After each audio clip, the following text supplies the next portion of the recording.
The only way it will get better for you is when you get better. Is it really that simple? Let's find out.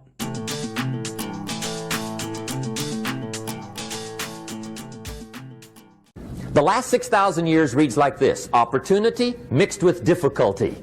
That's how it reads. It isn't going to change.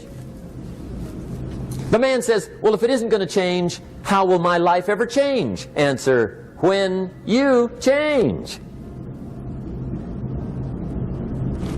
And whether I'm talking to high school kids or business executives, my message is always the same. And it goes like this: the only way it gets better for you is when you get better.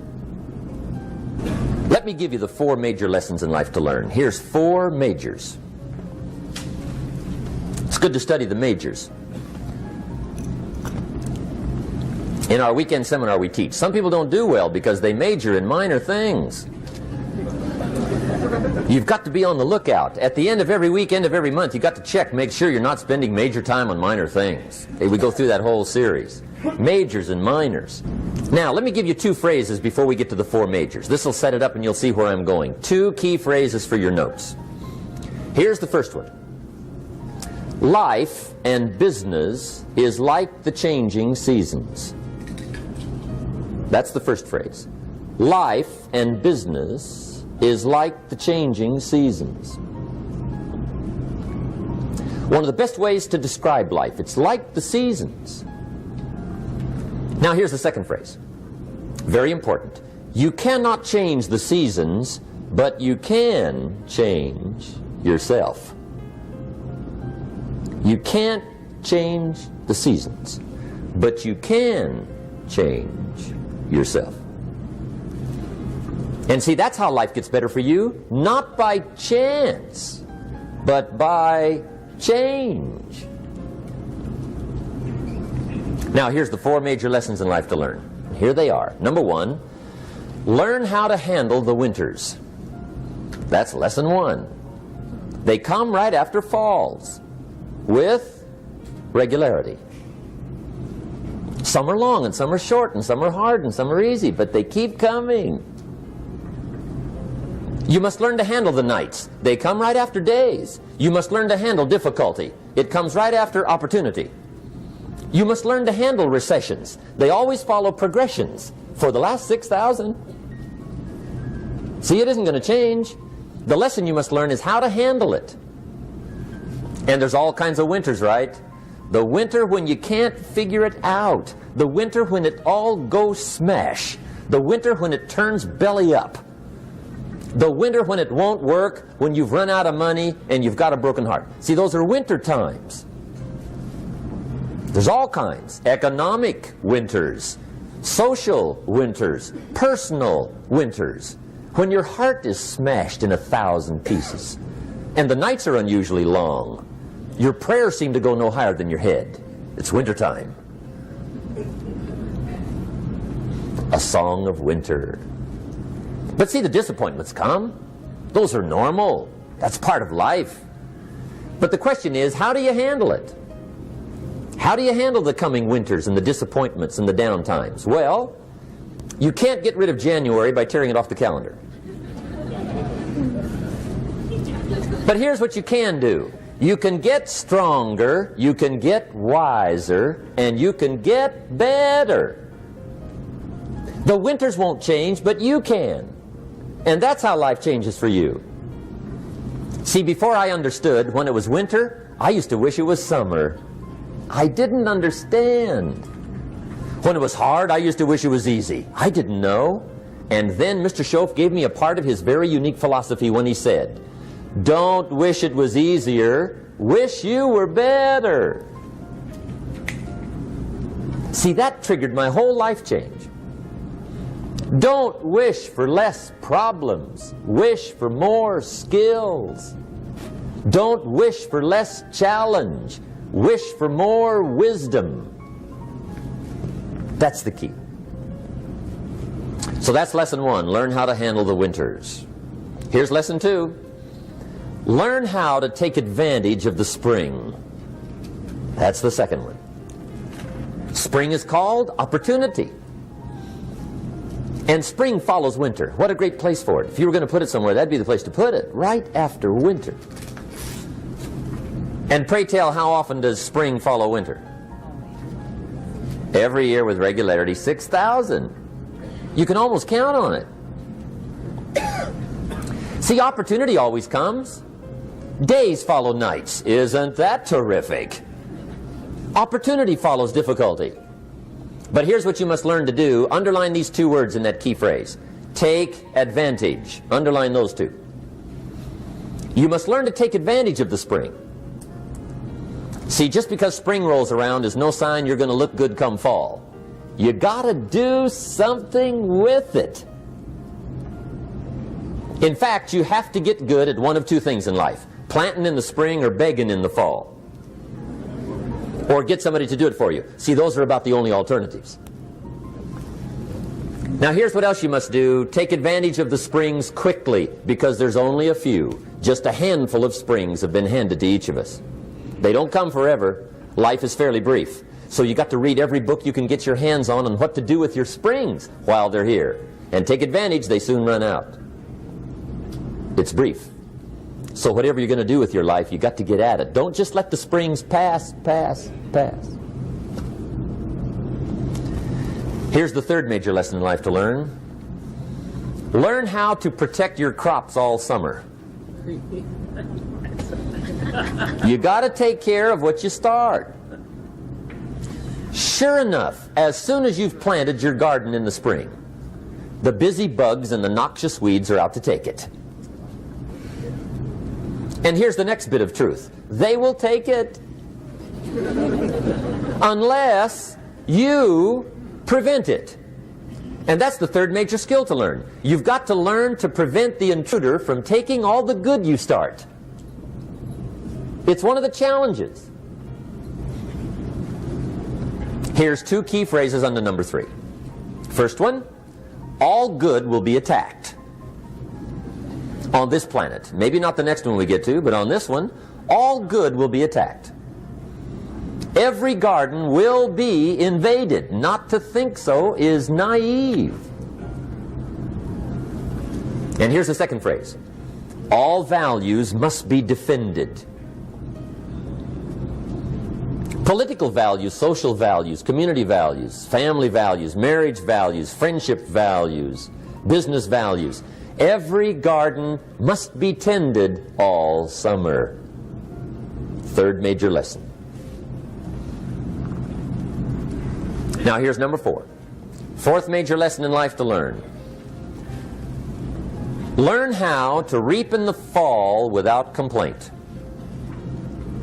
Learn to reap come harvest time without complaint. Take full responsibility for what happens to you.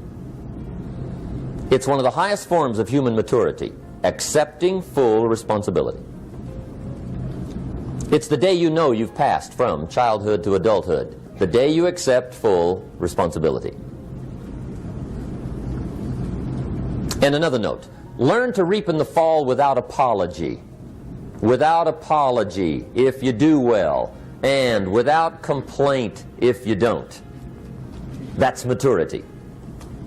What a great brief message from Jim Rohn. So he walks us through the seasons, and obviously he's not talking literal seasons here, but the seasons of our life, and they mirror the seasons of nature, right? So the first lesson, I want to recap this for us because repetition is good. The first lesson he had mentioned was we must learn how to handle the winters.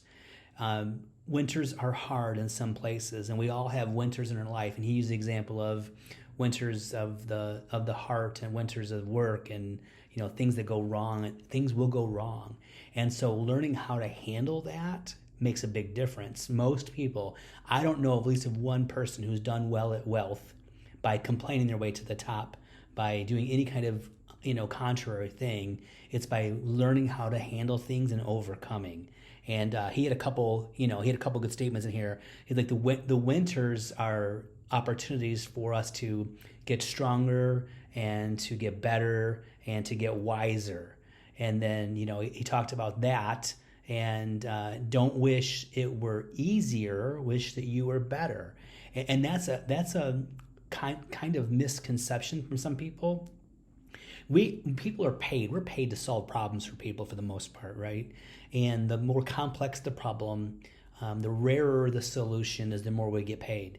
And so if things they're hassle free, easy to do, anyone can do, and doesn't pay that much typically, right? So don't wish it were easier, wish that you were better. And he says that winters always follow fall, and they have for 6,000 years, right? And winters follow fall. So typically what happens in our lives is something good happens and something bad happens. And if we give up and start sucking our thumb and just whining and crying because winter came, we won't succeed and get to the next cycle, which is spring. And he's like, you must learn how to take advantage of the spring, because our springs are limited by our lifespan. So we only get so many springs in our life. And this is talking, again, not literal, but talking about figuratively, talking about planting, and again, what we're doing to create a future for us. There's a scripture in the Bible that says that if you plant sparingly, you reap sparingly. If you plant bountifully, you reap bountifully. And it works in our lives as humans as well as the biblical context, right? So if we're constantly planting for our future, say it's investing in your 401k, most likely you're gonna have a return at the end. But if you just don't, if you give 1% of your paycheck, which is a great start, you won't have as much at the end as if you gave 10%. Or if you started at 1% a year and increase every year till you get to 15 or 20%. We have to have an eye towards the future, and springtime is when we do that. And so he had a great statement in there. He says all of us must get accustomed to one of two things: either planting in the spring or begging in the fall. And we don't want to beg in the fall, right? So get out there, and as one video he says, get some sowing going, right? So the next season is summer, and in summer he says you must actually learn how to protect your crops all summer long, and all good will be attacked, and all values must be defended.